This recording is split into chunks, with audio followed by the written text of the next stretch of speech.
याची प्राजती धीरजाची चेत प्राचुती तेत कर्माचे हो चुकी रची जी तेत कर्माचे हो चुकी रची जी तेत कर्माचे हो चुकी रची जी पहिले नमन हो गणरायाला तुझे नमन आदिशक्तीला तुझे नमन साचा योगाला गावातार पोवतार ची गावातार पोवतार ची गावातार पोवतार ची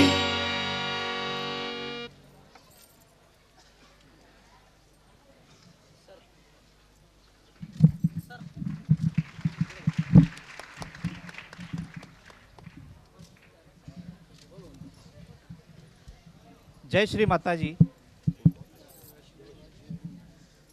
कृपा करून उभे असलेले विद्यार्थी आणि काही ग्रामस्थ मंडळी समोर बसून घ्यायचं आहे.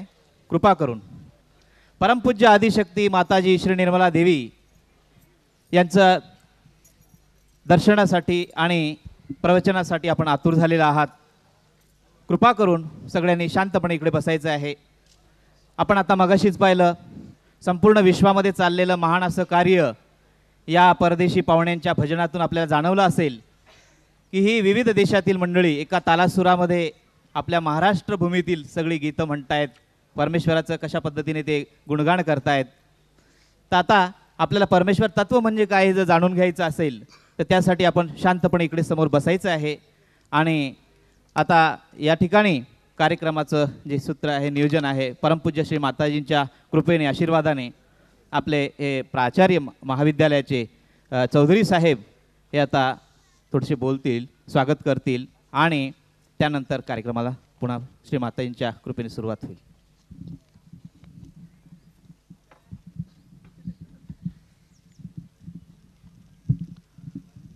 परमपूज्य श्री माताजी व त्यांचे सोबत आलेले परदेशी पाहुणे, SSGM कॉलेजच्या लोकल मॅनेजिंग कमिटीचे सदस्य, गावातील राजकीय सामाजिक क्षेत्रात काम करणारे सर्व कार्यकर्ते, गावातील तरुण विद्यार्थी, या कॉलेजचे तरुण विद्यार्थी, या कॉलेजचे सर्व प्राध्यापक मित्र, सेवक मित्र आणि विद्यार्थी बंधू भगिनींनो, आज आपल्या सर्वांचा व महाविद्यालयाचा भाग्याचा दिवस आहे. कारण आपण रोज बघतो, ऐकतो, TV वर बघतो की सर्व विश्वामध्ये प्रचंड प्रमाणात अशी अस्थिरता व असंतुलन झालेलं आहे. अशा परिस्थितीमध्ये आपल्या देशातील संतांनी यापूर्वीसुद्धा आनंदाचा, प्रेमाचा, शांतीचा मार्ग सर्वांना दाखविलेला आहे व जनतेला परमेश्वराविषयी ज्ञान देण्याचा असा सतत प्रयत्न केलेला आहे. त्याच पार्श्वभूमीवर संपूर्ण मानवजातीचे विश्व शांतीचे व विश्व ऐक्याचे कार्य परमपूज्य श्री माताजी निर्मला देवी करत आहेत. आपण सर्वजण विज्ञानवादी आहोत, विज्ञानवादी असलंही पाहिजे, परंतु विज्ञानाने आणि यंत्रयुगाने आपण भौतिक प्रगती करीत आहोत, परंतु आध्यात्मिक प्रगतीच्या आपण त्यापासून लांब जात आहोत अशा प्रकारचं बऱ्याच वेळा चित्र दिसून येतं. वास्तविक पाहता आपल्या महाराष्ट्र देशामध्ये, महाराष्ट्र राज्यामध्ये अनेक साधू संत, ऋषीमुनी, तपस्वी यांनी महान कार्य केलेलं आहे. तरीसुद्धा आपण मात्र त्यांच्या कार्यापासून लांब लांब जात आहोत का काय असे प्रकारचे विचार मनामध्ये येतो. पाश्चात्य राष्ट्रामध्ये मात्र या महान संतांचा सतत उल्लेख होत असतो. त्यांच्या कार्याविषयी त्यांना आपल्यापेक्षाही जास्त माहिती आहे. हे आपल्याला आज या ठिकाणी जो 20 मिनिट 25 मिनिट भजनाचा कार्यक्रम झाला यावरून आपल्याला दिसून येईल. त्यांना पाहुण्यांना आपण पाहिल्यानंतर असे दिसून येईल की त्यांची श्रद्धा, त्यांना आलेला प्रत्यक्ष अनुभव परमपूज्य माताजींच्या सान्निध्यातून, शिक्षणातून आलेला अनुभव हा एक आगळा आणि वेगळा असा आपल्याला दिसून येईल. पाश्चात्यांची संस्कृती बदलून त्यांनी भारतीय संस्कृतीचा बराचसा अभ्यास केलेला आहे, अवलंबन केलेलं आहे आणि म्हणूनच हे परदेशी पाहुणे आपल्यालासुद्धा देव मानतात. वास्तविक अनेक देवदेवतांची अवतरणे आपल्या देशामध्ये झालेली आहेत. ज्या भूमीत परमेश्वर पुन्हा जन्म घेतो अशा पवित्र भूमीमध्ये आपण जन्माला आलेलो आहोत आणि म्हणून आपण भाग्यशाली आहोत. म्हणून मी आज परमपूज्य श्री माताजींचे हृदयापासून स्वागत करतो, तसेच परदेशी बंधू भगिनींचे स्वागत करतो. आज आमच्या पुढे जी तरुण पिढी बसलेली आहे आणि त्यांना शिकवणारे जे आमचे प्राध्यापक आणि सेवक आहेत, यांना आज आपण साक्षात्कारी बनवलं पाहिजे अशी मी श्री माताजींना प्रार्थना करतो.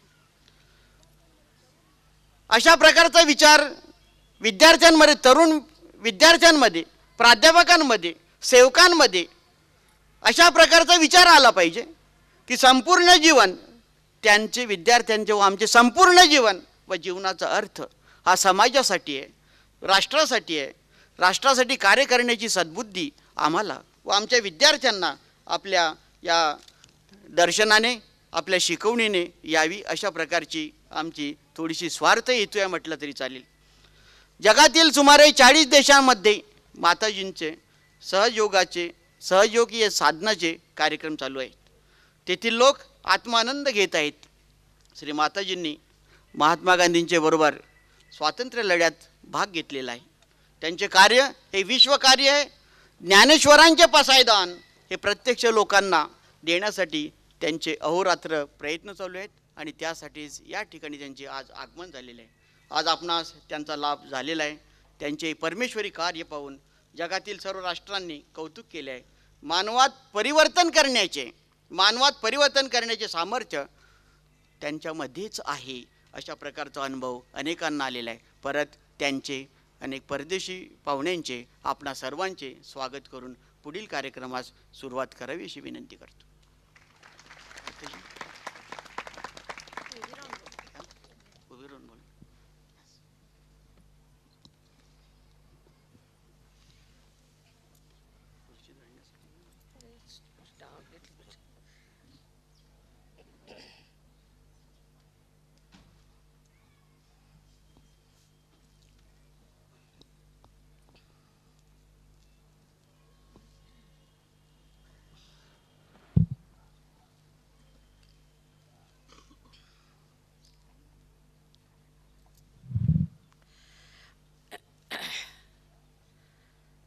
सत्याला शोधणाऱ्या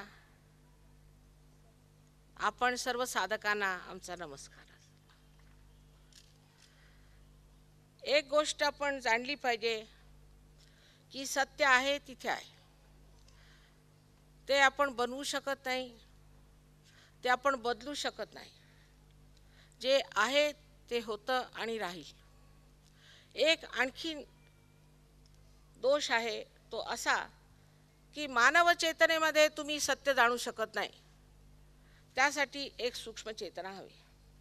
आताच आपल्यासमोर प्राध्यापकांनी सांगितलं की परदेशामध्ये असंतुलन वाढलेलं आहे. त्याची कल्पना आपल्याला इथे येऊ शकत नाही. आम्ही ह्या देशात फिरलेलो आहोत. ह्या देशांना आम्ही जाणलेलं आहे. वास्तव्य बरेच वर्ष तिथे राहिल्यामुळे ह्यांची दुर्दशा म्हणजे शब्दात सुद्धा सांगता येणार नाही.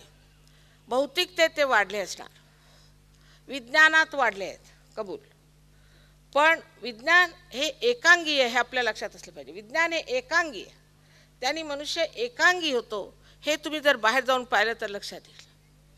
वाटेल तशी नैतिकता वापरल्यामुळे अनेक तऱ्हेचे रोग त्यांना झालेले आहेत.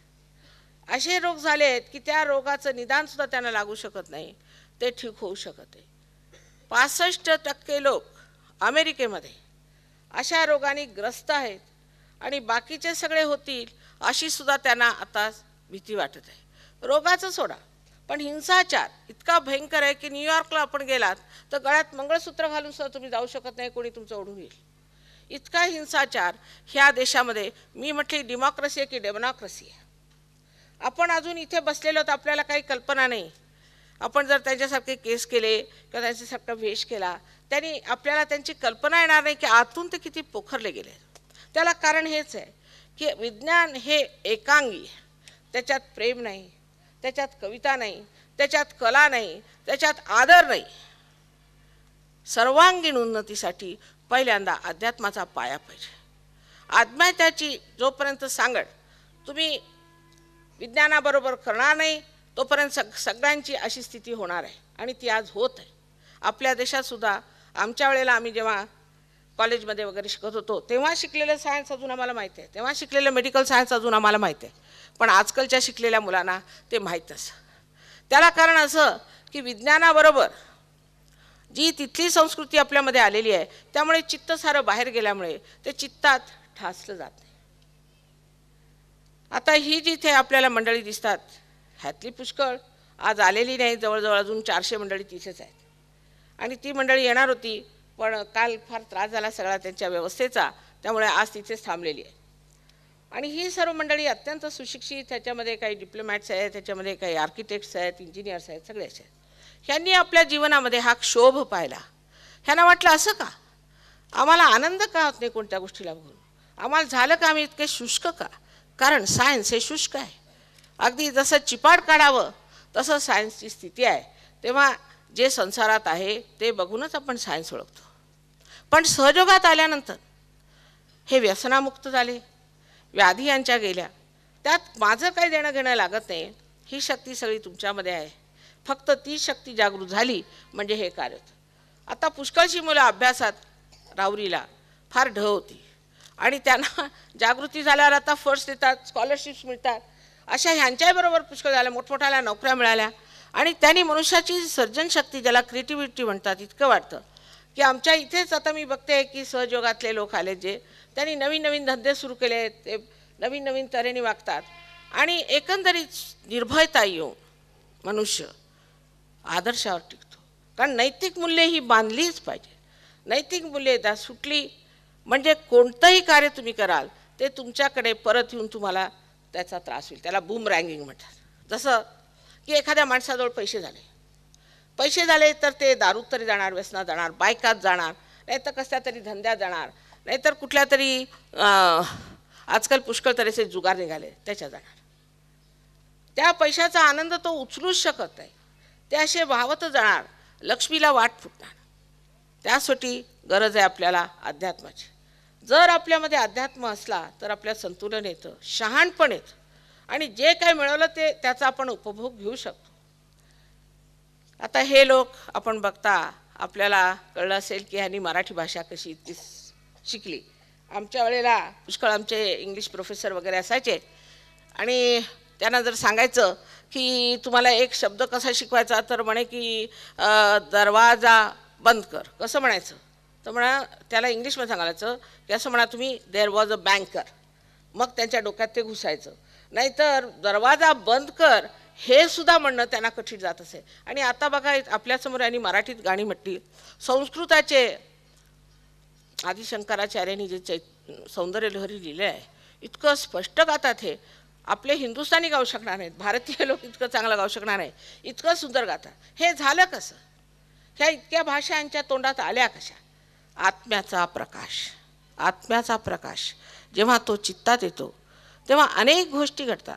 पण मुख्य गोष्ट ही घडते की आपला मेंदू जो आपण थोडासा वापरतो तो अत्यंत प्रकाशवान झाल्यामुळे त्यातनं अनेक विचार, अनेक नवीन गोष्टी, आणखी इतकंच नव्हे पण एक तऱ्हेची सर्जन कला, कोणत्याही शिकण्याची कला ही फार वाढते. आता आपल्याला माहीत असेल ज्ञानेश्वरांनी 23व्या वर्षामध्ये केवढे सुंदर लेख, इतके सुंदर गोष्टी सांगितले आणि त्या सर्व 23 वर्षामध्ये तुमच्यामध्ये सुद्धा पुष्कळ मुलं त्या वयाची असतील. 23 वर्षात एवढ्या मोठमोठ्याला गोष्टी सांगणारे ज्ञानदेव, त्यांना सुद्धा आज आपले उपटसुभासारखे लोक म्हणतात की ज्ञानेश्वर कोण होते. अहो तुमच्यासारख्या 2 ओळी लिहून दाखवा, तुम्ही तुकारामासारख्या 2 ओळी लिहून टाका. आणि किती सामाजिक लोक, तुकाराम केवढे मोठे सामाजिक होते, त्यांनी सर्व अंधश्रद्धेवर सगळ्यांवर लिहिलं आहे. रामदास स्वामी त्यांना काही शिव्या येत नव्हत्या तर काहीतरी आपल्या मनाने शिव्या लावून सगळ्या खोट्या लोकांना त्यांनी मार केलेला आहे. त्यांनी केवढी मेहनत घेतली निस्वार्थपणाने. पण जगामध्ये स्वार्थ हा इतका विणलेला आहे की एखादा निस्वार्थी लोक समजूच शकत नाही. परत सांगायचं म्हणजे की आपल्यामध्ये ही शक्ती आहे. ह्या कुंडलिनी शक्तीचं वर्णन 6व्या अध्यायामध्ये केलेलं आहे ज्ञानदेवाने. त्याला कारण असं की नाथपंथामध्ये एक गुरु आणि एक शिष्याची परंपरा होती. ती मोडली कोठे तर ज्ञानदेवानी आपले जे गुरु निवृत्तीनाथ त्यांचे भाऊ त्यांना म्हटलं की दादा मला एवढी परवानगी द्या की ही जी काही आपल्याला मिळालेलं आहे निदान ह्याच्याबद्दल लोकांना सांगू द्या, सगळ्यांना सांगू द्या, फक्त सामाजिकतेला उतरू द्या ह्याला. कारण हे एका माणसापासून एकाला जात आहे. आपण आनंद उचलतो, आनंदाच्या डोही म्हणून गाणं म्हणतो, ह्यांच्या काय डोक्यात जाते का, कुणाला समजतं तरी का आपण काय बोलतोय, आणि म्हणूनच हे लोक आपला छळ करतात. तर निदान सांगू तरी द्या की कुंडलिनी काय. तर जेव्हा कुंडलिनीचं वर्णन 6व्या अध्यायात 12व्या शतकात त्यांनी केलं तेव्हा धर्ममार्तंडांनी सांगितलं की नाही नाही हे निषिद्ध आहे. कारण त्याला त्यातलं काही गम्यच नव्हतं. त्यातलं काही गम्य नसल्यामुळे कुंडलिनी म्हणजे निषिद्ध आहे असं सांगितल्यामुळे सगळं काही अगदी काळोखात गेलं. कुणीसुद्धा त्याचा विचार केला नाही हे काय. तेव्हा आपण जेव्हा सायन्स शिकतो तेव्हा लक्षात ठेवलं पाहिजे, जर आपल्या सायन्स शिकणारी ती मुलं असतील तर ज्यांनी केमिस्ट्री वाचली असेल तर पिरियॉडिक जर तुम्ही टेबल पाहिला तर आश्चर्य वाटेल किती सुसंगत सगळ्या वस्तू बनवलेल्या आहेत. फिजिक्समध्ये एक एक जर तुम्ही पाहिलं तर हे बनवलं कुणी. आता एक साधी गोष्ट, ही फुलं बघा इथे तुम्ही पसरली, ही फुलं बघा, एका बीपासून ही फुलं तयार होतात. कशी होतात, कोण करतं आहे, ही कोणची शक्ती आहे जे हे सर्व कार्य करते. हे सगळं हिरवगार झालेलं आहे, हे कशामुळे होतं.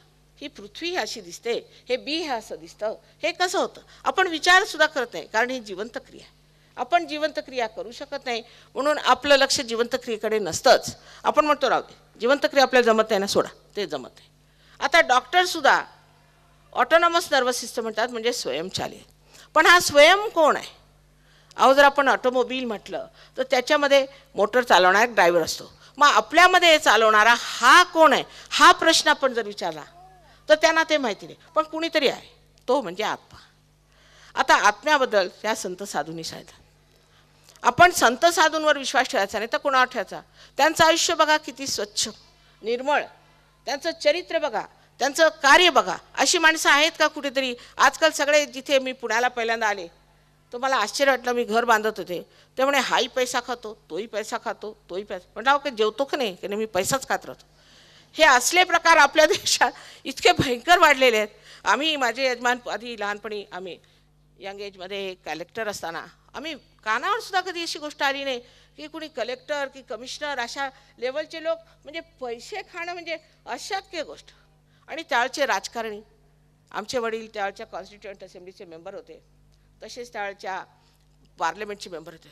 कसलं पैसे खाणं, कुणाच्या डोक्यात सुद्धा हे विचार आले नाहीत, कधी ऐकलं सुद्धा नाही. नुसतं देशासाठी झटायचं, लोकांचं भलं कसं करायचं ती करणारी मंडळी कुठे. आणि आजकालचे हे लोक पाहिले म्हणजे मला आश्चर्य वाटतं, ही निघाली कुठनं जात नवीन. तेव्हा आता तुमच्यावरती अवलंबून आहे, हे तुमच्या तरुण मुलांवर अवलंबून आहे की एक आदर्श घेऊन तुम्ही हे कार्य केलं पाहिजे. पण त्यासाठी अध्यात्माचा पाया पाहिजे. अध्यात्माच्या पायाशिवाय तुमचं चालणार नाही. तुम्ही तसेच होणार, तुम्ही तसेच बेकार होणार. पण जर तुम्हाला खरोखर आपल्या देशाबद्दल कळकळ असेल, आपल्या समाजाबद्दल कळकळ असेल तर तुम्ही हा अध्यात्माचा पाया मिळवलाच पाहिजे. आणि तुमचीच आहे, तुमचीच कुंडलिनी, तुमचीच आई. प्रत्येकाची वेगळी वेगळी व्यक्तिगत आई आहे, तिला मिळवलं पाहिजे. आणि तिला मिळवल्यानंतर जे काही तुम्हाला लाभ होईल, तुम्हाला आश्चर्य वाटेल की किती तुमच्यामध्ये शक्त्या लपलेल्या आहेत. आता असं समजा की एखाद्या महाराष्ट्राच्या अशा कान्याकोपऱ्यात असलेल्या खेड्यामध्ये आपण गेलो आणि तिथे जाऊन आपण म्हटलं की आम्ही एक हे आणलेला आहे डब्बा, ह्याला टेलिव्हिजन म्हणतात, आणि ह्याच्यामध्ये सगळ्या जगातल्या बातम्या येऊ शकतात, नंतर याच्यात तुम्ही ड्रामे बघू शकता, नंतर ह्याच्यात तुमच्यात म्युझिक ऐकायला. ते म्हणजे वा वा, हे काय डबडं घेऊन आलात तुम्ही, आम्हाला कसं खोटं सांगता. तसंच आपल्याला असं वाटतं की आपण सगळे डबडेच आहोत. पण ह्याचं एकदा कनेक्शन लागू द्या, ह्याचा योग घटित होऊ द्या, म्हणजे ही सर्वीकडे पसरलेली जी सूक्ष्म शक्ती, जिने हे सगळं जिवंत कार्य होत आहे, त्या शक्तीशी एकदा संबंध झाल्याबरोबर तुम्ही जिवंत कार्य करू शकता. आता ह्यानी रोग बरे झाले, त्यावर सुद्धा लोकांचं म्हणणं आहे काय सिद्ध करून दाखवा. सिद्ध काय करून दाखवायचं. 3 डॉक्टरांना MDच्या पदव्या मिळाल्या दिल्लीला. ज्यांना MDच्या पदव्या मिळाल्या त्यांनी मेडिकलचा तर परिमाण देऊन केलं असेल की नाही. त्याच्यानंतर 2 डॉक्टर्स लंडनला आहेत, त्यांना सायन्समध्ये PhD मिळाली. हे कसं शक्य आहे. आणि बाहेर सगळं कार्य होत आहे. रशियामध्ये तर 400 डॉक्टर सहयोग करत आहेत आणि 200 वैज्ञानिक, फार अगदी गंभीरपणाने. पण आपल्या देशात अजून काय झालं आहे माहीत नाही, कसला पडदा पडलेला आहे. संतांनी कार्य केलं ते दिसत नाही, त्यांनी मुळात कार्य केलेलं आहे. त्यांनी मुळामध्ये कार्य केलं आहे. एवढं मोठं विश्व जरी वाढलं आणि त्याची मुळं जर त्याला सापडली नाहीत तर कधी ते उलथून पडेल. आणि तसंच झालेलं आहे. हिची मुळं आपल्या देशात आहेत, ह्या आपल्या महाराष्ट्रात आहेत. हा आपला वारसा आहे, तो आपण मिळवला पाहिजे. ही आपली सत्ता आहे. तुम्ही सायन्समध्ये कुठवर जाणार, त्यांच्यापुढे तुम्ही काय. पण तुम्ही अध्यात्मात मात्र प्रगती करू शकता. आणि अध्यात्मात प्रगती केल्यावर सारं जग तुमच्या पायावर येईल. कारण त्यांना ह्याची गरज आहे. त्यांचं सगळं हरवलं, आता नको रे बाबा, ते फार झालं सायन्स. मी सायन्सच्या कॉन्फरन्समध्ये बोलत असताना ते म्हणे माताजी आता सायन्स नको आम्हाला आत्मसाक्षात्कार द्या. फार झालं, कंटाळा आला आम्हाला त्या सायन्स. कारण जे समोर आहे, दृष्टिगोचर आहे, तेच तुम्ही सायन्समध्ये बघता.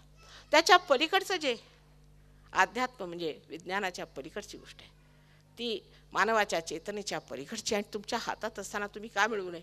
हा तुमचा वारसा असताना. आणि हे फुकट आहे, ह्याला पैसे किती देणार तुम्ही.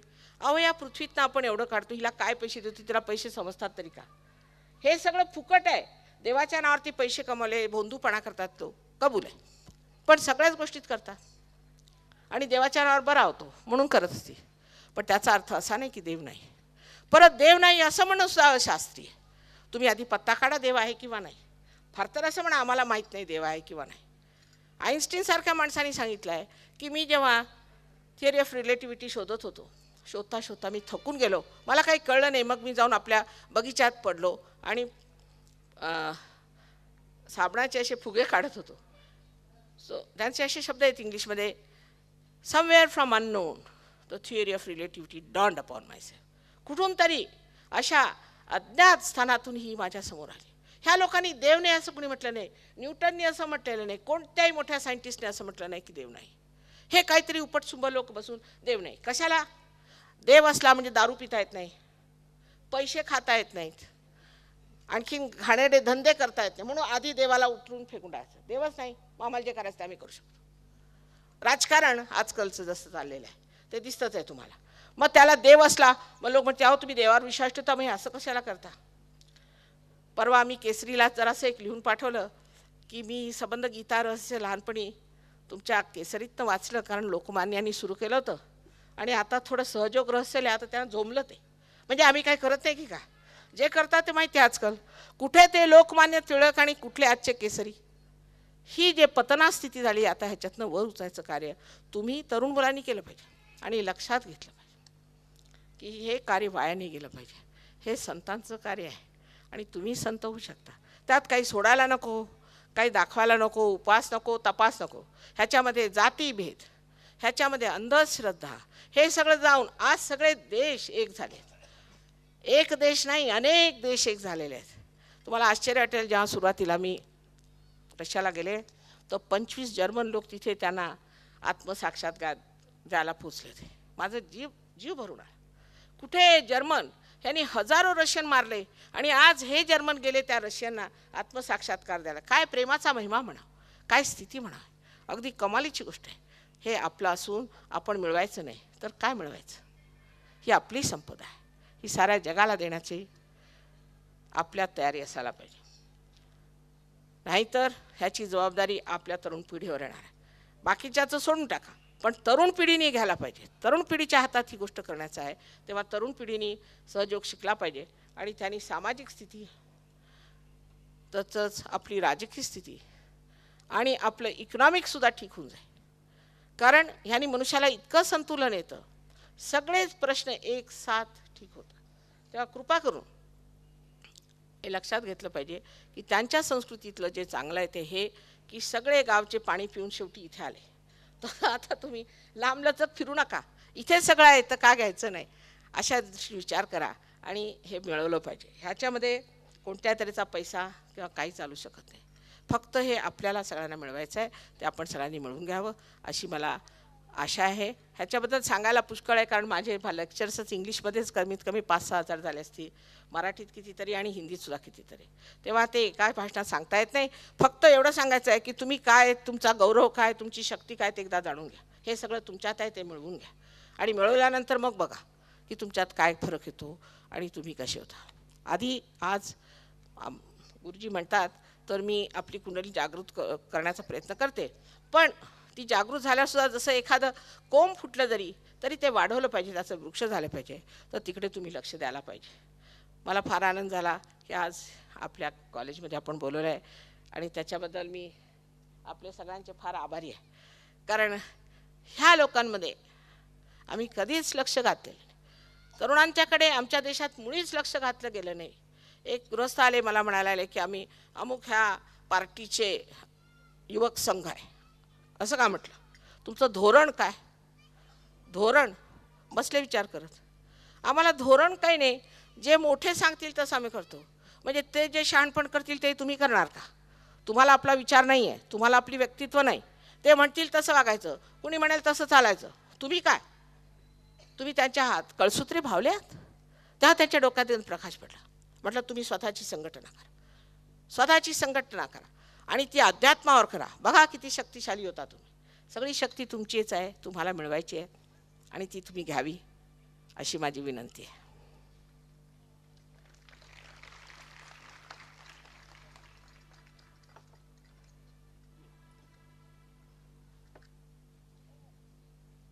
सगळे उन्हात बसले, वाईट वाटतंय मला.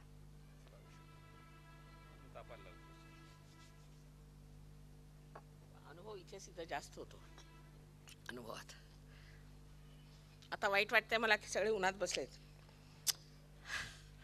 पण जेव्हा कुंडलीचं जागरण होतं तेव्हा आपल्या हातूनच इतकं थंड थंड ब्रह्मरत्न निघावं लागतं आणि हाताचं इतकं थंड वाटतं की आश्चर्य वाटतं. म्हणजे पडताळा करण्यासाठी चांगलं, जे लोक चिकित्सक आहेत त्यांच्यासाठी विशेष करून चांगलं की उन्हात एकदम आपल्या डोक्यातनं थंड आल्यावर त्यांना वाटतं हे कसं काय झालं, त्याची प्रचिती असायला पाहिजे आणि आपणच आपलं सर्टिफिकेट दिलं पाहिजे. दुसरी स्पष्ट गोष्ट अशी आहे की हे महान कार्य असलं तरीसुद्धा त्यात जबरदस्ती नाही करता येत. जोर जबरदस्ती चालू शकत नाही, कोणचीच दडपशाही चालू शकत नाही. तुम्हाला जे स्वातंत्र्य परमेश्वराने दिलेलं आहे त्या स्वातंत्र्याचा पूर्ण मान ठेवूनच हे कार्य झालं पाहिजे. कारण तुम्ही मग संपूर्ण स्वातंत्र्यात येतात. कोणत्याच प्रकारची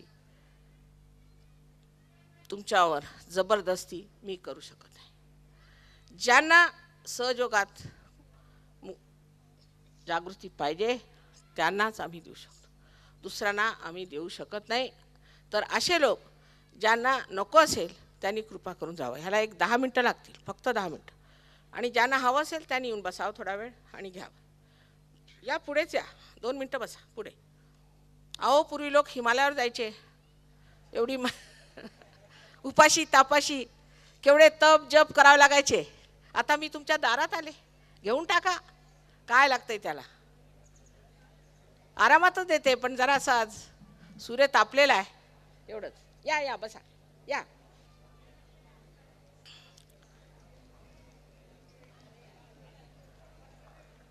इकडेच बसा, इकडे पुष्कळ झाली सावली. या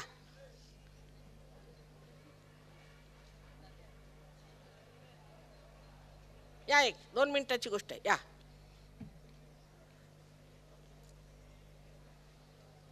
रामदास स्वामींना एकदा विचारलं की कुंडलिनी जागरणाला किती वेळ लागतो, तर त्यांनी स्पष्ट सांगितलं तत्क्षण त्याच वेळेला कुंडली जागरण होतं.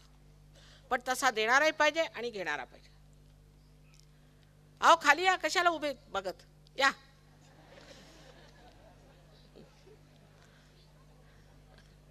हसत खेळत होणार, हसत खेळत ही गोष्ट होते. स्वतःची थोडी कदर पाहिजे, फक्त स्वतःची कदर पाहिजे, स्वतःच्या बद्दल मान पाहिजे, स्वतःबद्दल प्रेम असलं पाहिजे, झिडकारायचं नाही स्वतःला. तर ह्याच्यातली पहिली जी अट आहे ती अशी आहे की आपल्याला आपल्याबद्दल मान असला पाहिजे, मागचं सगळं विसरून जायचं. मी काही दोष केला नाही हे लक्षात आणलं पाहिजे. मी कधीच कोणताच दोष केलेला नाही हे आत्ता आहे असं आपल्या मनात ठेवलं पाहिजे. जर तुमच्या डोक्यात असं असेल की आम्ही फार दोषी आहोत, आणि आजकाल पुष्कळ लोक असेही आहेत सांगायला की तुम्ही पापी आहात वगैरे, ते स्वतः पापी आहेत. असं जे सांगतात ते स्वतः पापी आहेत. तुम्ही मानव आहात आणि मानवाने जर चुका नाही करायच्या तर काय परमेश्वर चुका करणार आहे? तेव्हा सगळं मागचं विसरून जायचं, माझी काही चूक नाही अशी ही पहिली अट. मी दोषी नाही ही पहिली अट आहे. अहो तुम्ही परमेश्वराच्या साम्राज्यात जाणार, ते काय तुम्ही जेलमध्ये थोडी घातलं जाणार तुम्हाला. दुसरी गोष्ट म्हणजे सगळ्यांना एक साथ क्षमा करायची, एक साथ. म्हणजे ह्यानी मला असं म्हटलं किंवा त्याने असं म्हटलं किंवा ते काही लक्षात घ्यायचं नाही, कोणाचाही विचार करायचा नाही, व्यक्तिगत विचार करायचा नाही, एक साथ सगळ्यांनी क्षमा करून टाकायची सगळ्यांना. आता कोणी म्हणेल कठीण आहे, क्षमा करा अथवा नका करू. तुम्ही करता काय? काहीच करत नाही. म्हणजे काहीतरी मिथ्या गोष्ट आहे ना त्याच्यामागे. तुम्ही कशाला आपलं डोकं खराब करता? अहो ज्यांनी तुम्हाला त्रास दिला त्याची तुम्ही आठवणच काढू नका. त्या सगळ्यांना एक साथ तुम्ही क्षमा करून टाका. पहिली गोष्ट मी सांगितली की सगळं आपलं मागचं विसरून जा, स्वतःला क्षमा करा. दुसरी गोष्ट म्हणजे सगळ्यांना क्षमा करून टाका. तिसरी गोष्ट आत्मविश्वास असायला पाहिजे. मला आत्मसाक्षात्कार होईलच, कारण मी या महाराष्ट्रात जन्मलेला, ह्या संतांच्या भूमीत जन्मलेला आणि मी इथला रहिवासी आहे. मला आत्मसाक्षात्कार होईलच ही पूर्ण श्रद्धा आपल्यावर ठेवा, त्यात शंका करू नये. बरं, आता अगदी सोपं कार्य आहे, फार सोपं आहे. विशेषतः महाराष्ट्रात फार लवकर घटित होतं.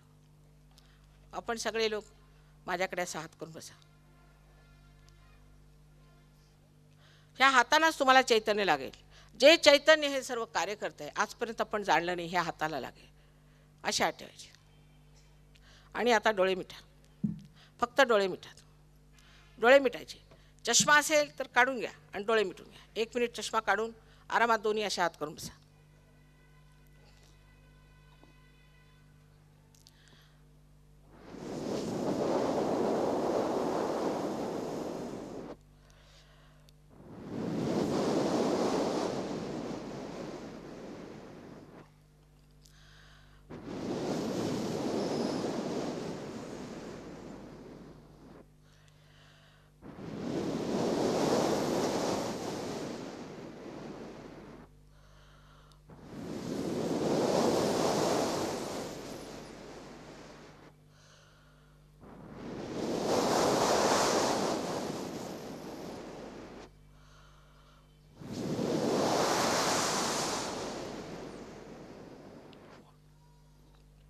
आता हळूहळू डोळे उघडायचे, हळूहळू. उजवा हात माझ्याकडे. टोप्या काढून घ्या, टोप्या काढून. आईकडे काही टोप्या नको. उजवा हात माझ्याकडे. डोकं असं मान अशी वाकून घ्या आणि हे इथे ब्रह्मरंध्र आहे, जिथे टाळू असते तिथे, त्याच्यावरती डावा हात असा ठेवायचा. अधांत्री अधांत्री हात ठेवून बघा की आपल्या डोक्यातनं गरम किंवा थंड काहीतरी येत असेल. आधी कदाचित गरम येईल, मग थंड येईल. बघा आपल्याच स्वतःच तुम्ही सर्टिफिकेट द्यायचं स्वतःचं. मान वाकवली पाहिजे, मान वाकवल्याशिवाय नाही. मान वाकून बघा. बरं, आता डावा हात माझ्याकडे करा. आता बघा मान वाकून बघा.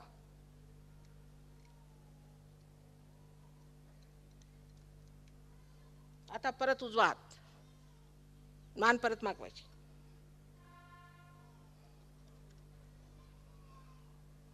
कोणाकोणाला फार दूर येणार, कारण काही काही पुण्यात्मात पण आहेत. हां, आता दोन्ही हात आकाशाकडून मान वरशी करायची आणि एक प्रश्न 3दा विचारायचा. श्री माताजी हे ब्रह्मचैतन्य आहे का, हा प्रश्न विचारा. किंवा श्री माताजी ही परमेश्वराची प्रेमशक्ती आहे का, असं विचारावं. बघा एकदम वारा सुरू होईल. वर हात करा 3दा.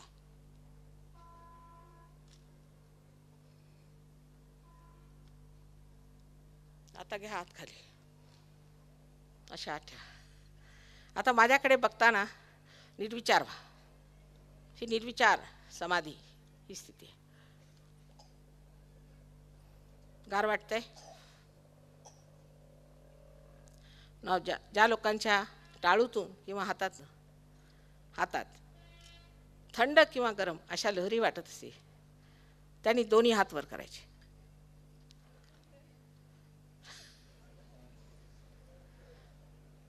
सगळे झाले, तुम्ही संत झाले. सगळ्या संतांचा आम्हाला नमस्कार. ह्या वयात संत झाले तर पुढल्या वयात काय होणार, तुम्ही कुठे पोहोचणार आहेत.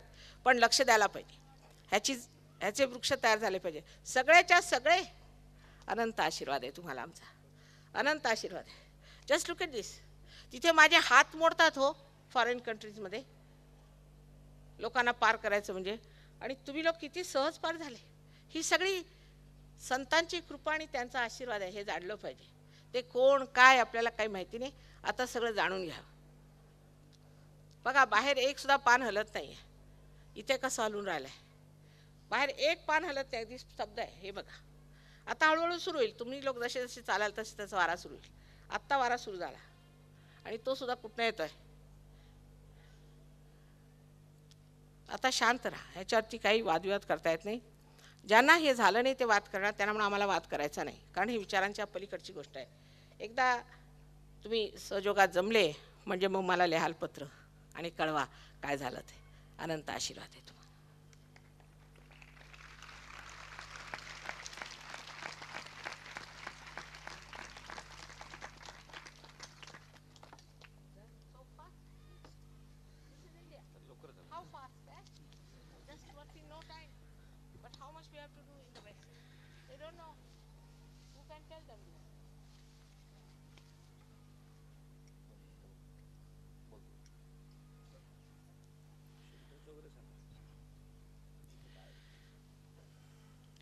परमपूज्य श्री माताजींनी आपल्या सर्वांना ज्या अज्ञात गोष्टीविषयी आपलं एक कुतूहल होतं, जाणून घेण्याची एक प्रचंड जिज्ञासा होती, ती आता या क्षणात पूर्ण करून दिलेली आहे. यापुढचं काम आपलं आहे आणि आपण ही साधना नियमित दैनंदिन करायची आहे आणि आपल्या जीवनामध्ये आनंद, प्रेम, सौंदर्य, शांती, सुख, समाधान, तृप्तता या सर्व अशा गोष्टीचा, गुणांचा, सर्वांगीण आत्मिक उन्नतीचाही सुंदर अशा प्रकारचा भौतिक उन्नतीचा, आत्मिक उन्नतीचा, प्रगतीचा भाग आता आपल्याला लाभणारच आहे. आणि त्यासाठी आपण खरोखर भाग्यशाली आहोत. या महाविद्यालयातील सगळे विद्यार्थी बंधू भगिनी आणि विशेषतः आमचे सर्व सहकारी प्राध्यापक मित्र, ग्रामस्थ आणि ही सगळी महान जबाबदारी या कार्यक्रमाची स्वीकारली. या महाविद्यालयाचे प्राचार्य साहेब, चौधरी साहेब हे या महत्त्वाच्या भूमिकेमध्ये आहेत. ही महत्त्वाची गोष्ट आहे, कारण प्रत्येकाच्या वाट्याला हे भाग्य येतच असं नाही. संपूर्ण विश्वामध्ये चाललेल्या या महान कार्यासाठी श्री माताजींना वेळ मिळू शकत नाही आणि वेळ देताही येत नाही, पण आपल्यासाठी त्यांनी या ठिकाणी वेळ दिलेला आहे. आणि सगळी याचा अर्थच असा की आपली एक ओढ होती, आतुरता होती, ती आपली इच्छाही पूर्ण झालेली आहे. आज संध्याकाळी लोणी इथं कार्यक्रम आहे. साधारणपणे 7 वाजता कार्यक्रम सुरू होईल.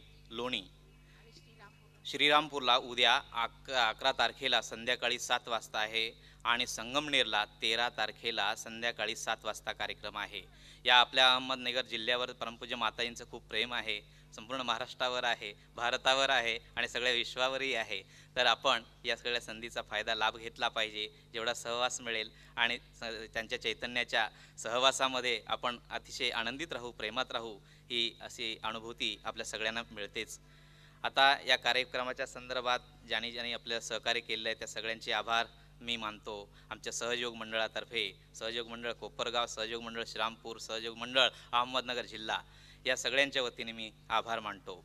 विशेषतः या कार्यक्रमासाठी उपस्थित असलेले श्री माधवरावजी आढावसाहेब उर्फ अण्णा आप्पा आणि माजी प्रेसिडेंट नगर परिषदेचे, त्याशिवाय ॲडव्होकेट पी डी गुजराती साहेब, डॉक्टर मेहता साहेब, श्री शहासाहेब, वयोवृद्ध श्री शहासाहेब, ग्रामस्थ मंडळी, नायडू साहेब आणि इतर असे जमलेले सगळे या ठिकाणी उपस्थित असलेले मान्यवर, या सगळ्यांनी या कार्यक्रमाला येऊन एक प्रकारे अनुभूती घेतली. ही फार भाग्याची गोष्ट आहे. यानंतर आपले हे जे कार्यक्रमाची दैनंदिन विषयी जी माहिती मिळेल, साधनेची, सहजयोग साधना, या साधनेसाठी आपण दर रविवारी सकाळी 9:30 वाजता गांधी प्रदर्शन हॉलमध्ये तिथं सेंटर चालतं. अजून मान्यवरांची तशी आम्हाला मान्यता मिळालेली नाही, अगदी तात्पुरती मिळालेली आहे, पण परमपूज्य मातांच्या कृपेत आम्हाला कायमचीही तिथं मान्यता निश्चित मिळेल आणि सगळेजण तिथे एकत्र येऊ आणि या आनंदाचा लाभ आणि पुढच्या प्रगतीच्या दिशेने कशा पद्धतीने काय आपल्याला समजून घ्यायचं आहे ही साधना, त्या दृष्टीने आपण तिथं एकत्र येऊया. आता कार्यक्रम संपलेला आहे. बोलो जगन्माता श्री निर्मला देवी की.